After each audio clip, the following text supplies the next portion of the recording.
Para continuar a falar deste assunto tão importante, nós convidamos também o médico cardiologista, Dr. Marcelo Puzzi. Tudo bem, doutor? Tudo bem, André. Bem-vindo. Muito obrigado. E olha só, além de todos esses fatores que o nosso também cardiologista já comentou na reportagem, como hábitos de vida saudáveis, né, e atividade física e tudo mais, a gente sabe agora que com a mudança de temperatura no inverno, a parada cardíaca em especial, ela pode estar acontecendo associada a algumas questões, né, doutor?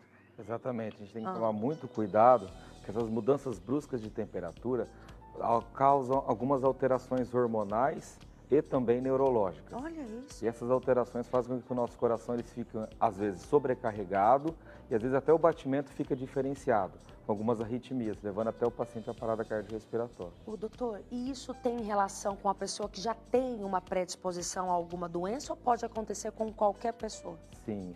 Pacientes que já são hipertensos, diabéticos, que já tiveram alguma cirurgia no coração, que tem algum familiar que já teve infarto precoce, a gente diz abaixo dos 40, 50 anos de idade, tem maior predisposição a ter eventos cardiovasculares. Então, é como a gente fala, história familiar positiva e fatores de riscos positivos, então a gente tem que tomar mais cuidado.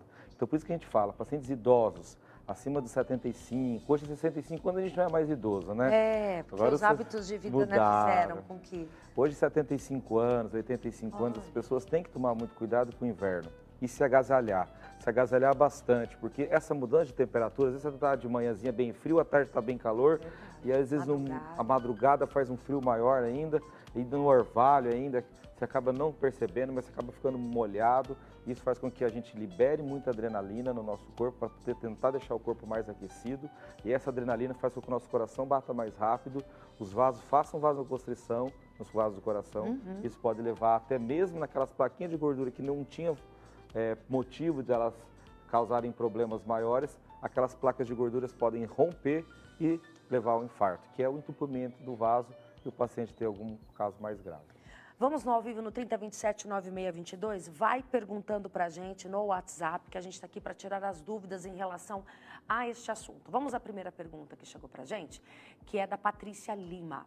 Quando a família do lado materno, da mamãe, tem casos de morte súbita por parada cardíaca, corre risco de ser hereditário? Essa é uma pergunta muito boa. Todo mundo acredita que se é do pai ou se é da mãe, independente de onde que vem a história familiar, ela é sempre importante, sendo mesmo da mãe ou do pai. Então, tem que deixar bem claro para ela, aqui nossa ouvinte. Sim, tem maior risco de ter doenças cardiovasculares. Parada cardiorrespiratória já é uma consequência mais grave. Então, quais são as doenças cardiovasculares? São infarto, AVC, são hipertensão arterial mal controlada, que a gente dificilmente consegue controlar com medicamentos, e a gente tem que usar outros artifícios, tem que fazer um acompanhamento mais rigoroso. Então, tendo história familiar positiva, como a gente começou aqui no programa dizendo, essa pergunta veio a calhar.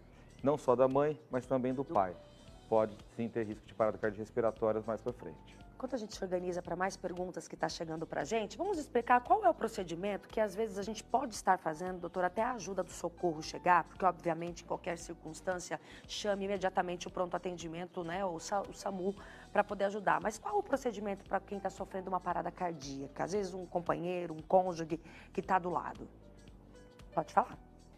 Inicialmente, em 2022, a cada 5 anos, né, a Associação de especialistas que avaliam a parada cardiorrespiratória, agora em 2022 eles reavaliaram e fizeram uma atualização. Então, muito legal esse programa para a gente poder falar algo bem atual. A primeira coisa que a gente tem que fazer é certificar-se que você está seguro. Muita gente sai correndo atrás do paciente que está deitado e esquece de olhar para o lado, às vezes acaba sendo atropelado ou não identificando locais de risco. Isso se for na rua, né? Na rua, ou mesmo na casa do paciente, você vai correndo e tropeça, acaba piorando a situação, até mesmo para o paciente que você poderia estar ajudando e mesmo aquele outro paciente que é você, se torna daí um alvo muito fácil. Então, a primeira coisa é se salvaguardar de que isso está tudo ok. A segunda coisa é saber identificar se o paciente tem ou não parada cardiorrespiratória. Porque antes a gente começava no A, B, C, D. A, vê se está respirando. B, se está com o tórax balançando. C, se está em circulação neurológica do paciente. Não, vê se você sabe se identificar. Como que eu identifico o paciente se ele está em parada cardiorrespiratória? Primeiro você chama ele. Chama o paciente, ele identificou, puxa, o paciente não me respondeu. vamos ver o pulso, mas eu não sei ver pulso. Então vamos treinar, bem abaixo aqui da mandíbula, você vai sentir o pulso carotídeo. Ah, mas se eu quiser pegar o pulso aqui da perna, pegar o pulso do braço, não, é o pulso carotídeo, porque é o pulso mais forte que a gente tem e mais fácil de identificar. E aí, avaliar, chegar bem próximo do paciente e ver se ele está respirando.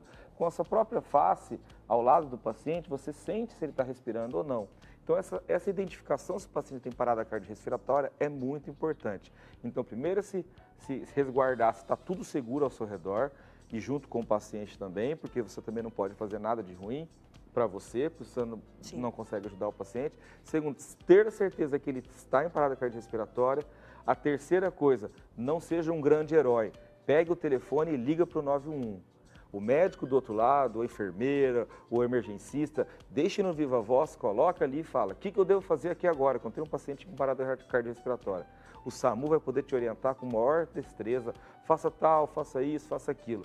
Mas nesse momento que você está esperando alguém ligar e a ligação está acontecendo, já vai estar vindo gente. Já começa a massagem cardiorrespiratória. Uhum. A massagem torácica, ela é muito importante. Então, a gente primeiro identifica o local, vê se o paciente está mesmo em parada cardiorrespiratória e terceiro local, liga para o 911 e começa a massagem, como está sendo feito ali no vídeo. Essa massagem é muito importante. Você viu? Olha, ele está chamando o paciente, não respondeu, ele ligou para o 911, deixou o telefone do lado ali às vezes, vê o que está acontecendo, e daí ele já abre o tórax do paciente e começa a massagem. E uma coisa muito legal que nessa atualização, ele colocou que a massagem cardiorrespiratória efetiva, todo mundo começa a apertar o paciente, parece que vai afundar ele a 10 km para baixo do chão, né? E esquece que na hora que você faz a compressão, você tem que voltar completamente. Então é 5 centímetros de compressão no máximo, criança 4, tá? E volta os 5. Não adianta apertar 5, aperta mais 5, aperta mais 5. Morre sufocado. Morre sufocado, então não dá, né, André? Então, assim, a gente tem que ter muito cuidado com isso, que a gente vai apertando, o paciente acaba não tendo benefício na massagem cardiopulmonar. Perfeito, as orientações. Vamos dar tempo para mais uma pergunta. Vamos ver quem está com a gente participando, é o Denis Darclay. Quem é portador da síndrome de Wolff, WPW? Tem risco aumentado de algum episódio cardíaco, doutor? É legal essa palavra porque é muito frequente no meu consultório. Wolff-Parkinson-White, né? É WPW, é Wolff-Parkinson-White. Essa é uma doença congênita que acontece em 15% até 20% da população geral, principalmente em mulheres. É uma doença que acontece, ela tem uma arritmia, Muitas das vezes ela é benigna, mas ela acaba se tornando maligna caso o paciente não trate. Como que é o tratamento da doença de Wolff-Parkinson-White? Wolff-Parkinson-White é uma doença onde a despolarização do átrio até o ventrículo para fazer a contração, ela faz por um fechanômulo, ela faz por uma via errônea, vamos dizer assim. Então, essa via errônea, que é chamada de via de Wolff-Parkinson-White, quem descobriu foi Wolff-Parkinson, por isso é o nome dele. Então, essa via errada, ela faz com que ele faça uma reentrada dentro do átrio e a arritmia começa. E aí o paciente se sente batedeira, mal-estar, se sente ruim, isso faz com que ele procure o pronto-socorro. Tem alguns pacientes que têm Wolff-Parkinson-White e sentem essa batedeira e logo passa. Isso quer dizer que, opa, será que eu tenho alguma coisa? Não tem, importante fazer alguns exames mais detalhados, mas sempre deixar claro, o Wolff-Parkinson-White é uma doença congênita, que você nasce com isso, e o tratamento específico inicial é medicamento, e quando o medicamento não dá conta na maior parte das vezes, aí seria o estudo eletrofisiológico, que é um cateterismo, você vai lá no coração e queima esse feixezinho que está anômalo. Tá. Então, com o estudo Tem mais perigo de ter parada cardíaca? Pergunta dele. Parada cardíaca é muito difícil no Wolff-Parkinson-White, mas existe sim o seu risco. Muito bem. Temos tempo para mais uma? Ai, que bom. Vamos lá. 1h54. Meu marido está tendo pausas de madrugada. A partir de quantos segundos é preocupante? Deve ser a apneia do sono, né? E ela deve ficar preocupada. É a Maria Margarida. E aí é horrível mesmo a apneia. Às vezes o paciente fica com medo. Parou. Né? O paciente na verdade, não está respirando, ele está roncando, né? Aí ele para. Ronca alto e para. Por quê? Fecha a glote. Ai, ele para, daí você fica olhando aquela pessoa com aquele ronquidão. E quanto tempo? Não tem um tempo específico. Por quê? Quanto mais tempo ele ficar em apneia, pior é a saúde cardiovascular do paciente neurológica. Porque falta oxigênio no coração e falta oxigênio no cérebro também. Então, se a gente fala assim, acima de 2 segundos, já é muito preocupante. Então, o que a gente tem que fazer com esse tipo de paciente? Tem um tratamento que é muito eficaz, é perfeito para esses pacientes.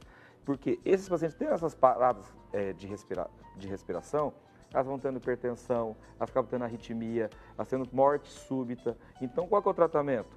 É procurar um fisioterapeuta, um médico pneumologista, para colocar aquela máscara, todo mundo acha que... Chama de UTI. Não, aquela máscarazinha... Aquela UTI móvel. Não, é uma máscarazinha, é a máscara de CPAP. Ele põe no rosto do paciente, ele dorme com aquilo ali. Vou falar para você, Andréia, 99,9% dos pacientes falam assim, doutor, por que você não me prescreveu isso antes? Ai, que benção. É uma maravilha, porque eles mesmos acordam melhor. E a mulher do lado, ou o marido agradece. Do lado, fala, graças a Deus que ele não ronca mais. Todo mundo se atrapalha com isso, imagina. Exato. Olha que legal. Gente, obrigada a todos, viu, que participaram do nosso programa. Realmente um tema maravilhoso. Dr. Marcelo Puzzi, gratidão. Muito obrigado, por estar aqui André. com a gente, por mais vezes nos ajudando quando envolve o assunto da cardiologia. Conte sempre com a gente, estamos à disposição. E eu adoro o programa de vocês e a todos os nossos ouvintes que estão nos ouvindo. Isso, que bom, doutor Marcelo.